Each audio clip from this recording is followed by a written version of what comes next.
आणि आरक्षण मिळण्यासाठी जे जे आंदोलन चालू आहे, तुम्हाला काही माहिती असतील काही माहिती नसतील, ते माहिती देण्यासाठी त्या आंदोलनाविषयी संपूर्ण माहिती तुम्हाला सांगण्यासाठी आम्ही तुमच्या गावामध्ये आलो. आरक्षणाचा इतिहास खूप मोठा आहे.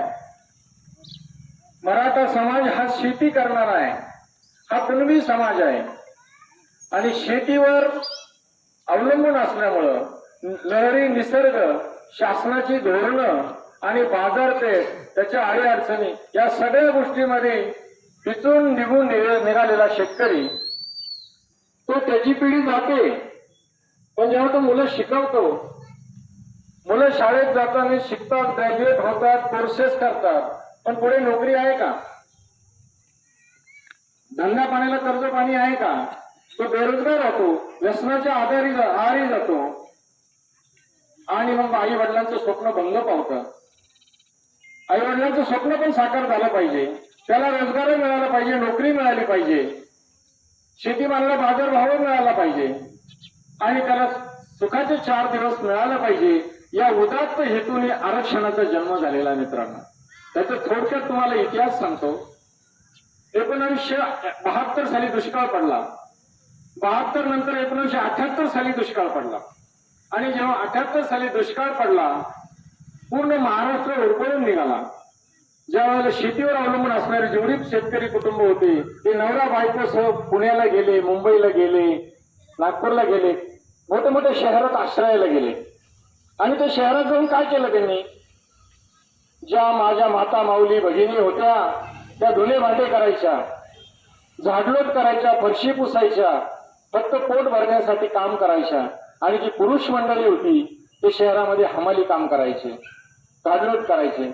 हमाली काम करता करता त्यांना माथाडी कामगार म्हणतो आपण. मार्केटमध्ये, गोदीमध्ये सगळीकडे हमाली काम करायचे. आणि त्यांच्या व्यथा वेदना जाणून अण्णासाहेब पाटील नावाचं एक नेतृत्व पुढे आलं. अण्णासाहेब पाटलांनी सगळ्या माथाडी कामगारांची संघटना तयार केली, कामगारांची संघटना तयार केली, कष्टकऱ्यांची संघटना तयार केली. आणि त्यांच्या लक्षात आलं की समाजातला जो मागास घटक आहे, आर्थिक दृष्टीने गांजलेला आहे, त्या समाजाला शासनाने आरक्षण दिलं पाहिजे. आणि म्हणून 1980 साली अण्णासाहेब पाटलांनी मराठा महासंघ या संघटनेची स्थापना केली. 80 साली स्थापना झाली, 2 वर्ष त्याचा प्रचार झाला आणि महाराष्ट्रामधून त्यांना प्रचंड प्रतिसाद मिळाला. मराठा समाजाने अण्णासाहेब पाटलांना डोक्यावर घेतलं आणि मग अण्णासाहेब पाटलांनी ठरवलं की आपण हे सगळा मराठा एकत्र करू आणि शासनाकडे आरक्षणाची मागणी करू.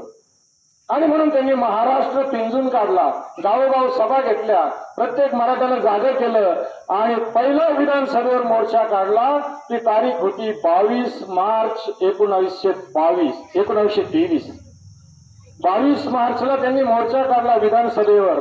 अभूतपूर्व असा मोर्चा गेला. महाराष्ट्राच्या कानाकोपऱ्यातून लोक गेले, शेतकरी लोक, बेरोजगार सगळे महाराष्ट्राच्या विधान भवनावर गेले. 1982 आणि 23 मार्च 1983 तो मोर्चा गेल्यानंतर त्यांनी 11 मागण्यांचं निवेदन दिलं. त्या 11 मागण्यामध्ये मराठ्यांना आरक्षण दिलं पाहिजे ही प्रमुख मागणी होती. आणि त्यावेळेला महाराष्ट्राचे मुख्यमंत्री होते बाबासाहेब भोसले. बाबासाहेब भोसले मुख्यमंत्री कसे झाले, जे जुने जाणते असेल त्यांना माहीत असेल. काँग्रेसची राजवट होती, ते एका हॉटेलमध्ये जेवत होते, त्यांना माहीत पण नव्हतं आपण मुख्यमंत्री होणार आहे. दिल्लीवरून फोन आला आणि तुम्ही मुख्यमंत्री पदाची शपथ घ्यायची. त्यांनी शपथ घेतलेली होती, जाऊ द्या तो वेगळा भाग आहे. पण मी सांगत होतो, अण्णासाहेब पाटलांनी मोर्चा काढला, निवेदन दिलं मुख्यमंत्र्याला आणि सांगितलं की मला माझ्या समाजाला, कष्टकरी, कामकरी, शेतकरी समाजाला आरक्षण मिळालं पाहिजे. आणि म्हणून निवेदन दिलं. आणि एवढा लोकांचा दबाव पाहिल्यानंतर अण्णासाहेब पाटलांना वाटलं मुख्यमंत्री मराठा आहे, मोर्चेकरी मराठी आहेत, नेता मराठ्याचा आहे, आता मराठ्यांना आरक्षण मिळेल. आणि म्हणून त्यांनी जनसमुदायासमोर भाषण करताना सांगितलं की उद्या संध्याकाळपर्यंत जर मराठा समाजाला आरक्षण दिलं नाही, मी तुमचा विश्वास तोडणार नाही, पण उद्या संध्याकाळपर्यंत जर मराठा समाजाला आरक्षण दिलं नाही तर मी उद्याची सकाळ पाहणार नाही, उद्याचा सूर्य पाहणार नाही. भीष्म प्रतिज्ञा केली त्यांनी आणि ते निवेदन दिलं. मुख्यमंत्र्यांनी बघा चर्चा चालल्या, चर्चेच्या फेरी झाल्या, रात्र झाली, पहाट झाली, परंतु चर्चेतून आरक्षण काही निघालं नाही. आणि म्हणून अण्णासाहेब पाटलांनी सकाळी सूर्योदय उगण्यापूर्वी स्वतःच्या पिस्तूल मधून गोळी घातली आणि आत्महत्या केली, फक्त मराठा समाजासाठी. मित्रांनो, आरक्षणाचं हे पहिलं बलिदान झालं अण्णासाहेब पाटलांचं. आणि मग महाराष्ट्रामध्ये त्याचं वारं सुटलं. त्यांनी जो आरक्षणाचा यज्ञकुंड पेटवला तो आज 40 वर्ष धगधगत आहे. गेल्या 40 वर्षामध्ये अण्णासाहेब पाटलांनंतर असं नेतृत्व नव्हतं. मला त्याला वाटायचं आपल्याला आरक्षण मिळालं पाहिजे, आपल्या बेरोजगार तरुणांना वाटायचं आपल्याला नोकरी मिळाली पाहिजे, सगळं खरं आहे, पण नेतृत्व सगळं भामट्यांचा कारभार होता. मराठ्याच्या नावावर 52 संघटना आहे, प्रत्येकाने धंदा करून घेतला, प्रत्येकाने समाजाला फसवलं, स्वतःची तुंबडी भरून घेतली आणि मराठ्याच्या पदरात निराशाच दिली.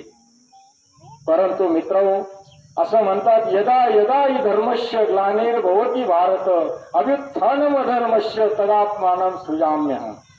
म्हणजे जेव्हा जेव्हा धर्माला ग्लानी येते तेव्हा परमेश्वर जन्म घेतो. तसं मराठा समाजाला जेव्हा मरगळ आली, हाल अपेष्टा सहन करून नेतृत्व मिळत नव्हतं, अशा वेळी एक आशेचा किरण जन्माला आला. त्याचं नाव आहे मनोज पाटील जरांगे. काय माणूस आहे मनोज जरांगे. जसं आठवतं 10वी 11वीला असल्यापासून तसा माणूस चळवळीमध्ये आहे. शिवबा नावाची संघटना काढली. काय केलं नाही या माणसाने. तुम्हाला इतिहास जर सांगितला, तुम्हाला आठवत असेल,